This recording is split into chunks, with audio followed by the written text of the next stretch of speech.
مرکزی جمعیت اہل حدیث پاکستان کے زیر اہتمام چند ماہ قبل نوبل ٹیلی ویژن کے اجراء کے سلسلہ میں پیغام اسٹوڈیو کا قیام عمل میں لایا گیا۔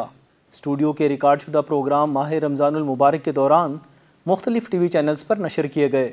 علاوہ ازیں مرکزی جمعیت اہل حدیث سے وابستہ علماء کرام کو پیغام اسٹوڈیو کی جانب سے مختلف سیٹلائٹ ٹی وی چینلز کے لائیو پروگرامز میں بھی متعارف کرایا گیا۔ نشر شدہ ان پروگراموں کا مختصر خاکہ پیش خدمت ہے۔ تمام انبیاء اور رسول اللہ کے برگزیدہ، اللہ کے چنیدہ اور اللہ کے پسندیدہ ہوتے ہیں۔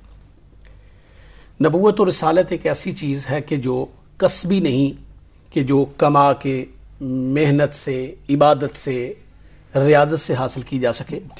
دین کی تعلیم کی ضرورت ہے، تھی اور رہے گی، اس لیے کہ رسول اللہ صلی اللہ علیہ وسلم نے فرمایا علم دو قسم کے ہیں، علم الابدان اور علم الادیان۔ کہ ہمارا حدیث میں تو صرف یہ آتا ہے لا نکاح الا بولی، کہ ولی کے بغیر نکاح نہیں ہے، اس میں کوئی تخصیص نہیں ہے۔ لیکن فقہی طور پہ کیونکہ آج کل یہ بھی سلسلہ آتا ہے کہ جو میجسٹریٹ ہے وہ بھی ولی بن جاتا ہے۔ جی میں یہ عرض کرنے لگا ہوں کہ ہمارے ہاں یہ ہے کہ پہلی نہیں تو دوسری، وہ جو مجسٹریٹ بنتا ہے وہ ریاست کی طرف سے بنتا ہے۔ جی بالکل درست۔ میری بارگاہ میں ندامت لے کے، ندامت کے آنسو لے کے اور عجز و انکساری کے ساتھ آ جاتا ہے تو میں اللہ، مجھے شرم آتی ہے کہ میں اپنے بندے کی جھولی خالی واپس کر دوں۔ یہ ساری کی ساری چیزیں مالک کے کائنات کی طرف سے میرے اور آپ کے پاس امانت ہے۔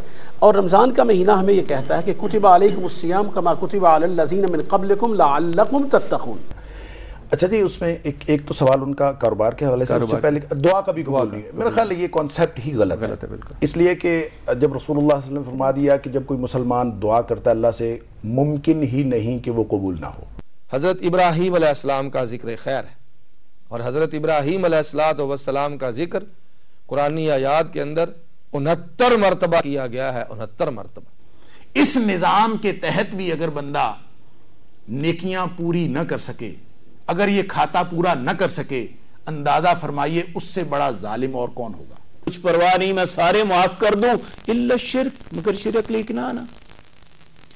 میرے بھائی اب سوال یہ پیدا ہوتا ہے شرک کیا ہے؟ ایک ایک رحمت ایسی وسیع اور ایسی ضخیم ہے کہ زمین و آسماں ان کو سمیٹنا چاہیں، اس کو سمیٹنا چاہیں تو سمیٹ نہ پائیں۔ اور یہ معجزہ بن کے دنیا کے سامنے کل کی طرح آج جگمگائے گا، اور آج کی طرح انشاءاللہ العزیز آئندہ کل میں جگمگائے گا۔ جہاد زندگانی میں ہیں یہ مردوں کی شمشیریں۔ اصل وہ تلوار تھی اخلاق کی جس نے پوری دنیا کو فتح کیا۔ اللہ کے رسول صلی اللہ علیہ وسلم کی لاتعداد و بے شمار خوبیوں اور خصائل میں سے ایک عظیم الشان آپ کی خصلت اور خوبی یہ تھی کہ آپ میں ٹالرنس، یعنی برداشت، عفو درگزر، اور فتح مکہ میں اس کی مثالیں ملتی ہیں۔